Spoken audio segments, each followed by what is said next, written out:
গেল গেল গেল গেল, আমার সোনার ঘটিটা চুরি হয়ে গেল গো। মহারাজ, আমার আপনাকে কিছু বলার আছে। বলো বলো সভাকবি, কি বলার আছে তোমার? মহারাজ, আপনাকে কি যে বলি, বলতেই আমার বুক কেঁপে উঠছে মহারাজ। কেন কেন সভাকবি, কি এমন হলো বলো, আহা বলোই না। আপনি বললে বিশ্বাস করবেন কিনা জানি না, কালকে আমার বাড়িতে ভূত এসেছিল, আর সেই ভূতে আমার সোনার ঘটিটা চুরি করে নিয়ে পালিয়েছে মহারাজ। বলো কি সভাকবি, এ আবার কি কথা? আর ভূতে খামোখা তোমার ঘটি চুরি করতে যাবে কেন?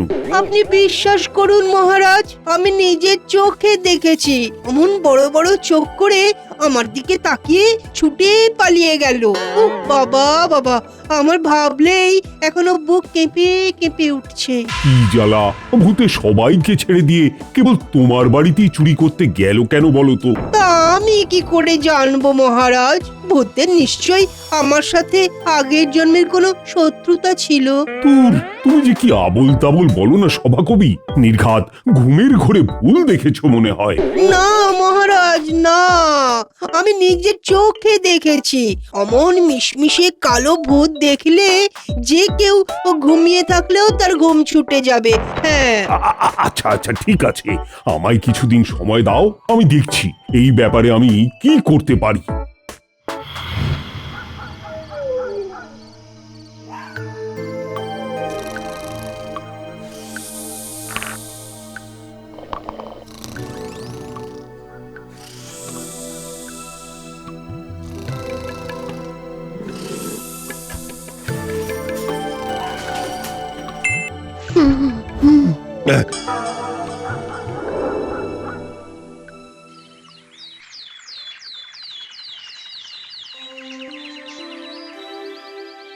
মহারাজ, সর্বনাশ হয়ে গেছে মহারাজ। সে কি সেনাপতি, তোমার আবার কি হলো?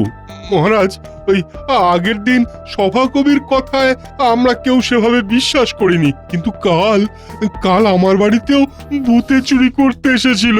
আমি নিজের চোখে সে ভূত দেখেছি মহারাজ। দেখলেন তো মহারাজ, আগের দিন আপনারা কেউ আমার কথা বিশ্বাস করছিলেন না। এ তো ভারী মুশকিলে পড়া গেল দেখছি। এবার তো এই ব্যাপারটা নিয়ে আমায় রীতিমতো ভাবতে হচ্ছে। হ্যাঁ মহারাজ, এইবার ভাবুন, না হলে আমরা সবাই সর্বশান্ত হয়ে যাব। হ্যাঁ হ্যাঁ মহারাজ, একটা কিছু ব্যবস্থা করুন। বেশ বেশ ঠিক আছে, এখন তোমরা বাড়ি যাও, আমি দেখছি কি করা যায়। আচ্ছা গোপাল, এ কি গেরোয় পড়া গেল বলো দেখি? ভূতে আবার চুরি করবে কেন? তা সবাই যাই বলুক না কেন, আমার বিশ্বাস হয় না যে এটা ভূতের কাজ। তুমি কি বলো?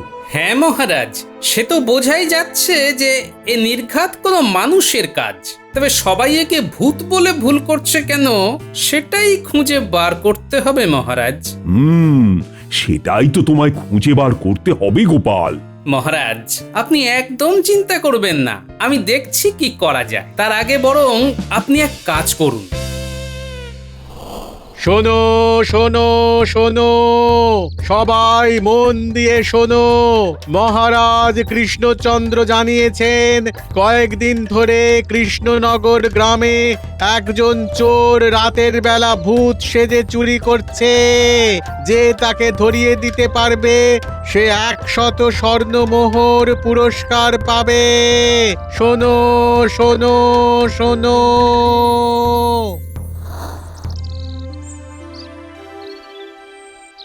মহারাজ, আপনাকে আমরা কত করে বললাম যে ওটা ভূতে চুরি করেছে, আর আপনি কিনা ঢেরা পেটালেন চোরে চুরি করেছে। হ্যাঁ মহারাজ, আমি নিজে দেখেছি, আমরা নিজের চোখে দেখেছি যে ওটা ভূত। সে কি ভয়ঙ্কর চেহারা বাবা। শোনো, চোর হোক বা ভূত, চুরি করলে সে তার শাস্তি পাবেই, আর তাকে ধরা আমার কর্তব্য। তাই আমাকে আমার কাজ করতে দাও, আর এর মধ্যে তোমরা আর বেশি নাক করিও না। আচ্ছা মহারাজ। আপনি যা বলবেন তাই হবে।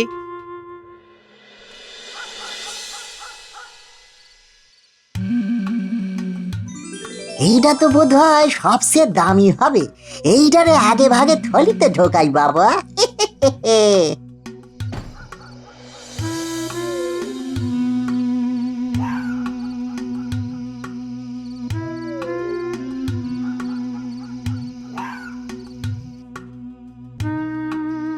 কিরে এনেছিস? হ্যাঁ মন্ত্রী মশাই, এনেছি। এই যে মন্ত্রী মশাই, আমি কথা দিয়েছিলাম আপনাকে যে ঠিক পুষিয়ে দেব। এই নিন।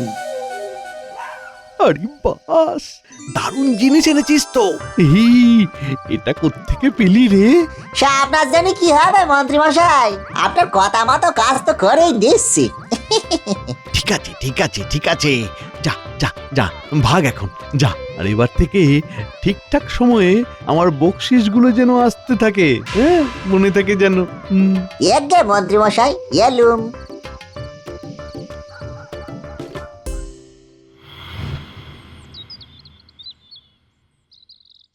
মহারাজ মহারাজ, আমার সর্বনাশ হয়ে গেছে মহারাজ। কাল রাতে আমার বাড়িতেও ভূতে চুরি করতে এসেছিল। এটা কালকে খুব ক্লান্ত ছিল বলে আমার ঘুম ভাঙেনি, কিন্তু ভূতে আমার সর্বশান্ত করে দিয়ে চলে গেছে মহারাজ। সে কি, শেষমেশ তোমার বাড়িতেও ভূতে হানা দিল? আরে তাহলে আর বলছি কি মহারাজ, আরো কি জানেন, আমার সবচেয়ে প্রিয় আর দামি পান্নার আংটিটাও ভূতে চুরি করে নিয়ে গেছে। তার জন্য আমার ভীষণ মন খারাপ মহারাজ। এ তো খুবই দুঃখের কথা রাজ জ্যোতিষী, শুনে আমারও খুব খারাপ লাগছে। আর দেখছি দেখছি আমি যত তাড়াতাড়ি সম্ভব কিছু একটা ব্যবস্থা করার। আচ্ছা রাজজ্যোতিষী, আপনার আংটিটা কেমন দেখতে ছিল একটু বলবেন? হ্যাঁ গোপাল, ওটা ওটা সোনার ওপরে একটা বড় মতো পান্না ছিল। আমি হলফ করে বলতে পারি এই গোটা কৃষ্ণনগরে অমন পান্নার আংটি আর কোথাও দেখতে পাবে না তুমি। আচ্ছা রাজজ্যোতিষী, আপনি কয়েকটা দিন সবুর করুন, আমি দেখছি কি করা যায়। সে তোমরা দেখো কি করতে পারো। আজ আমার একেবারে মন ভালো নেই মহারাজ, আমায় অনুমতি দিন, আজ আমি তাড়াতাড়ি চলে যেতে চাই। বেশ বেশ, তোমায় আজ আর আমি আটকাবো না। যাও যাও, তুমি বাড়ি যাও। আর হ্যাঁ, সভা আজকের মতো এখানেই শেষ হলো। তোমরা সবাই এখন আসতে পারো। কি হে মন্ত্রী, আজ এত দেরি? রাজসভা তো শেষই হয়ে গেল। কি বলি মহারাজ, কাল থেকে পেটটা বড় জ্বালাচ্ছে। রাতেই দুবার উঠতে হয়েছিল, তাই রাতেও ভালো ঘুম হয়নি, তাই আর কি। ও তাই বলো? মন্ত্রী মশাইয়ের হাতে রাজজ্যোতিষী যেমন আংটির কথা একটু আগে বলে গেল, সেরকম আংটি কেন? ব্যাপারটা তো ঠিক সুবিধের মনে হচ্ছে না। গোপাল, এইবার কিন্তু ব্যাপারটা বেশ গুরুতর বলে মনে হচ্ছে। পরপর রাজসভার 3 সদস্যের বাড়িতে চুরি, এবং তোমার কথা মতো ঢেঁড়া পিটিয়েও তো কোনো কাজ হলো না। এবার যে তাড়াতাড়ি কিছু একটা ব্যবস্থা করতেই হবে।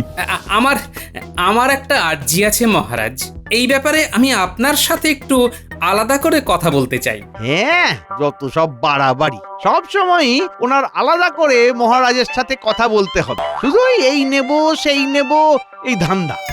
হ্যাঁ মন্ত্রী মশাই, আপনার মতো সৎ যদি হতে পারতাম তাহলে যে এই জীবনটা ধন্য হয়ে যেত। কিন্তু কি করব বলুন, লোভে পাপ আর পাপে মৃত্যু। হ্যাঁ সেটাই সেটাই সেটাই, যত তাড়াতাড়ি বুঝবে ততই তোমার মঙ্গল। না হলে একদিন এই লোভের চক্করেই তুমি মারা পড়বে গোপাল। ধন্যবাদ মন্ত্রী মশাই, আমাকে আগে ভাগে সাবধান করে দেবার জন্য। উফ, তোমরা এই সাপে নেউলের মতো সবসময় লেগে যাওয়াটা বন্ধ করতো। চলো চলো তো গোপাল, কি বলবে, চলো।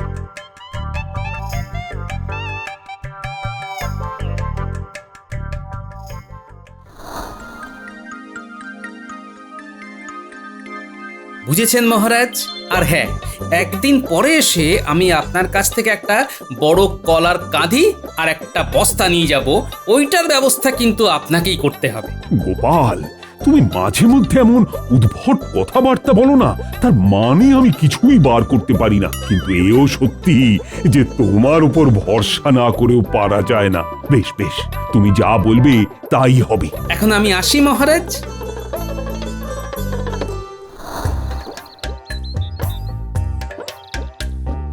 কই গো গিন্নি, কোথায় গেলে?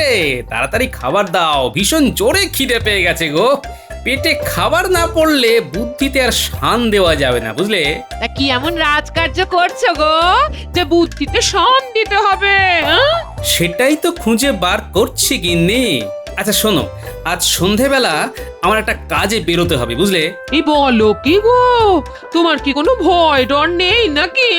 কেন বলো তো গিন্নি? কেন তুমি জানো না এই গ্রামে কেমন ভূতের উপদ্রব হয়েছে? এই গোটা বাড়িতে আমাকে একা ফেলে রেখে তুমি রাত পর্যন্ত ঘুরে বেড়াবে? এই ভূতের রহস্যই উদ্ঘাটন করার দায়িত্ব মহারাজ আমার উপর দিয়েছেন গিন্নি। যে মহারাজ তোমাকে কিসের দায়িত্ব দিয়েছেন তা আমার জেনে কাজ নেই। হ্যাঁ, আমি মেয়ে মানুষ, একা এই ঘরে ভূতের ভয়ে থাকতে পারবো না। হ্যাঁ, তাই তোমার কোথাও যাওয়া হবে না, এটা আমি বলে দিলাম। হ্যাঁ, আচ্ছা, বেশ বেশ, আমার যা কাজ আমি সকালবেলা মিটিয়ে নেব। চলো চলো, এবার খেতে দাও তো।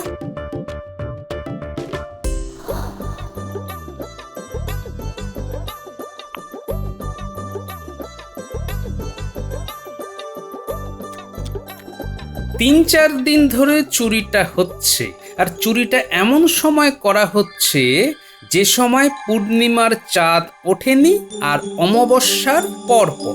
এছাড়াও প্রথমে চুরি হলো সভাকবির বাড়ি, তারপর সেনাপতি, তার পরের দিন চুরি হলোই না, তারপরে হলো রাজ জ্যোতিষীর বাড়ি।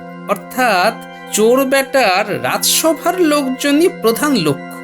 তাহলে পড়ে রইলাম আমি, মন্ত্রীমশাই, রাজবৈদ্য, বিজ্ঞানী।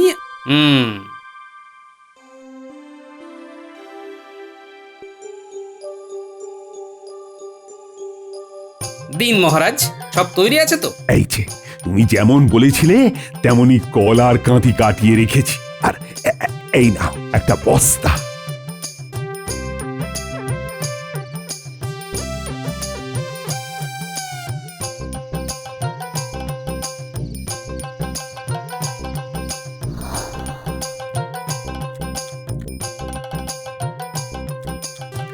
বলি হ্যাঁ গো, তুমি কি একেবারে পাগল হয়ে গেলে নাকি? হ্যাঁ? আজ রাতে আমি তোমাকে আর খেতেই দেবো না। হ্যাঁ, এক কাঁদি কলা একটা মানুষ এক নিমেষে শেষ করে ফেললো গো। এবার আমার কাজ হলো যতজনের বাড়ি চুরি হয়নি তাদের বাড়ির সামনে কলার খোসা ফেলা। আগে আমার বাড়ির সামনে ফেলি, এই দরজার সামনে ফেলে দিই, ব্যাস। এরপর একে একে রাজবৈদ্য, মন্ত্রী আর বিজ্ঞানীর বাড়িতে ফেলতে হবে। চলো গোপাল, সারা রাত ধরে এখন কলার খোসা ফেলো। ভূত বেটা মাঝ রাতে চুরি করতে বেরোবে, ঠিক সময় ফাঁদ পেতে রেখেছি। বাবা, বারে বারে ঘুঘু তুমি খেয়ে যাও ধান, এবারে গোপাল তোমার বধিবে পরাণ।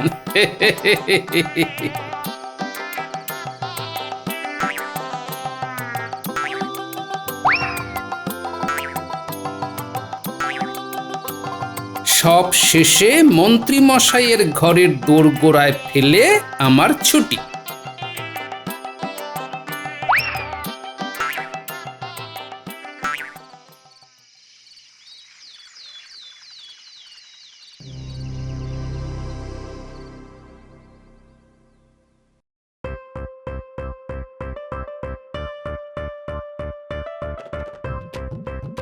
রাজবৈদ্য মশাই, আপনি আমারে বাঁচান।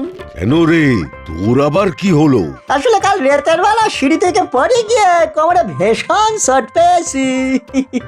উড়ি বাড়ি, তুই তো থাকিস উড়ে ঘরে, সিঁড়ি কোথা থেকে পেলি? মানে হয়েছে কি, আমি আমার পিসির বাড়ি গেছিলাম তো কাল রাতে। তা পিসির বাড়িতে সিঁড়ি আছে, সেইখান থেকে পাটা পকাত করে পিছলে করে পড়ে গেছি গো। উড়ি বাড়ি, তা কই দেখি, কোথায় লেগেছে দেখি। তুই বেটা এখানে? হ্যাঁ, তোকে আমি কাল থেকে খুঁজছি। মানে মন্ত্রী মশাই। মন্ত্রী মশাই, আপনি এখানে? আর বলো না রাজবৈদ্য, কাল গিন্নি ঘুমের ঘোরে লাথি মেরে বিছানা থেকে ফেলে দিয়েছে। কোমরে ভীষণ ব্যথা, ঠিক মতো চলতে পারছি না, একটা ওষুধ দাও না। একই দিনে দুজনের একসাথে কোমরে লাগলো। এতে এতে অবাক হওয়ার কি আছে? আর একটা চোট ছেঁচড়ের সাথে তুমি আমাকে তুলনা করছো? তোমার কি মনে হয় আমি মিথ্যে কথা বলছি? না না না, আমি তা বলিনি। তাহলে তুমি কি বলছো? এক্ষুনি আমাকে ওষুধ দাও।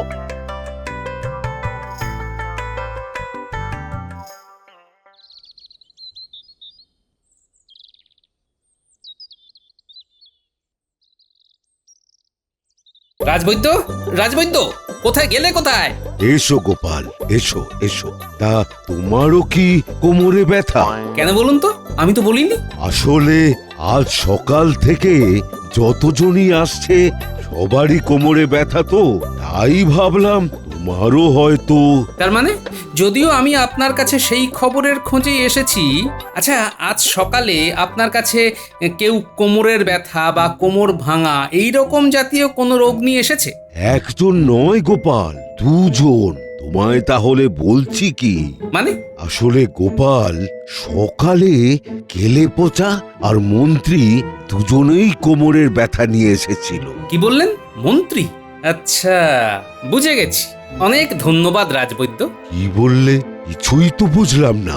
রাজসভায় আসুন, সব বুঝে যাবেন। এখন আমি চললাম। মহারাজ, কেলে পচা এবং মন্ত্রীমশাইকে এক্ষুনি রাজসভায় আনার ব্যবস্থা করা হোক, তারপরেই আমি সব বলবো। প্রহরী, গোপাল যা বলল তাই করো। এই তো মন্ত্রীমশাই, কেমন আছেন? গোপাল, এই ব্যাপারটা কিন্তু মোটেই ঠিক হচ্ছে না।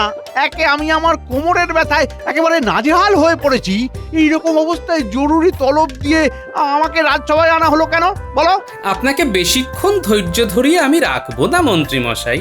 তার আগে একটা কথা বলুন তো মন্ত্রীমশাই, আপনার কোমরে লাগলো কি করে? ন্যাকামি করার জায়গা পাও না নাকি? রাজবৈদ্য তো জানে আমি আজকে সকালে ওর কাছে ওষুধ দিতেও গিয়েছিলাম। কি রাজবৈদ্য, বলো? হ্যাঁ, আসলে উনি বললেন ওনার গিন্নি রাত্রিবেলা ওনাকে লাথি মেরে বিছানা থেকে ফেলে দিয়েছেন, তাই ওনার এই হাল। আহা, এটা তো হলো বানানো কথা। এবার আসল গল্পটা কি সেটা একটু বলুন তো মন্ত্রীমশাই। আসল গল্প মানে? আর হ্যাঁ, কেলে পচা, তোর কোমরে লাগলো কি করে? হ্যাঁ, মানে মানে হয়েছে কি, থাক, আমি বলছি আসল ঘটনা। ওরে বাবা রে, মল্লুম রে, ওরে বাসা, ও বাসা বাসা রে, ওরে বাবা রে। এ তো গেল কেলে পচার কথা। এবার মন্ত্রীমশাইয়ের কথা বলি। মহারাজ, আমি মন্ত্রীমশাইয়ের বাড়ির দোরগোড়ায় কলার খোসা ফেলে একটু এগিয়েছি, দেখি মন্ত্রীমশাই সদর দরজা খুললেন। এত রাত হয়ে গেল এখনো আসার নাম নেই। হ্যাঁ, একদিন একটা ভালো পান্নার আংটি দিয়ে ভেবেছে আমাকে বশ করে নিয়েছে। দাঁড়া দাঁড়া, আজকে ওর ব্যবস্থা করছি।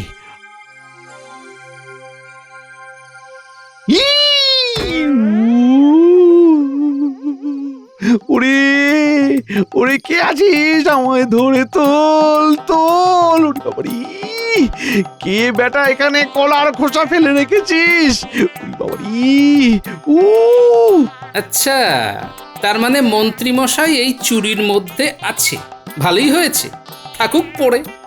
না মহারাজ, গোপাল সব মিথ্যে বলছে। ওর যত সব ভুলভাল কথা। সব সময় ওর ব্যক্তিগত আক্রোশ আমার উপরে দেখায় মহারাজ। তাই নাকি মন্ত্রীমশাই? আচ্ছা, আর একটু অপেক্ষা করুন। রাজজ্যোতিষী, আপনি বলেছিলেন না আপনার একটা পান্নার আংটি নাকি ভূতে চুরি করেছে? হ্যাঁ, আমি তো তাই বলেছিলাম। তা মন্ত্রীমশাইয়ের হাতের দিকে তাকিয়ে দেখুন তো, এটাই আপনার সেই আংটি কিনা? হ্যাঁ গোপাল, হ্যাঁ এটাই তো আমার সেই আংটি। কিন্তু মন্ত্রী মশাই, এই আংটি আপনার কাছে কি করে গেল? তুই কি এবার নিজের মুখে পুরোটা স্বীকার করবি কি করে দুই ভূত একসঙ্গে মিলে গেল?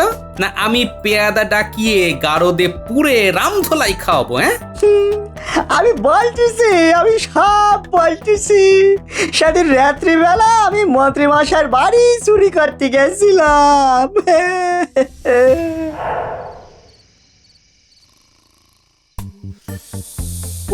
বাবা, ওরে বাবারি, কাল গিন্নির কথা শুনলেই ভালো হতো। অতটা পোলাও খাওয়াটাই কাল হয়েছে আমার। যাই যাই, এই বেলা চুপি চুপি কাজ ছেড়ে আসি, নইলে গিন্নি জানতে পারলে আমার খবর আছে। উড়ি, এই কে রে বেটা? হ্যাঁ, তুই কে? কই দেখি দেখি দেখি দেখি কে? ও ও, তুই আসলে সেই ভূত যার ভয়ে গোটা গ্রাম আড়ষ্ট হয়ে আছে। দাঁড়া দাঁড়া, তোর ব্যবস্থা আমি করছি। দাঁড়া, তোকে মহারাজের কাছে ধরিয়ে ভালোই পুরস্কারটা বাগাবো। দাঁড়া দাঁড়া। না না মন্ত্রী মশাই, আমারই ছেড়ে দিন, আমারই ছেড়ে দিন। হ্যাঁ, তোকে ছেড়ে দেবো বলেই তো এত ঘটা করে তোকে ধরলাম, তাই না?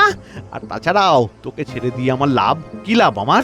আচ্ছা মন্ত্রী মশাই, আমি কথা দিচ্ছি আপনার বাড়িতে চুরি করবো না, আর চুরি করে যা পাবো তার অর্ধেক আপনারে দিয়ে দেবো। এবারের মতো আমার ছেড়ে দিন মন্ত্রী মশাই। যা বললি সত্যি? আপনি আমারে ধরিয়ে দিয়ে যা পুরস্কার পাবেন তার দ্বিগুণ আমি আপনারে দিতে পারি। তাই? হ্যাঁ মন্ত্রী মশাই, সত্যি আমারে বিশ্বাস করুন মন্ত্রী মশাই।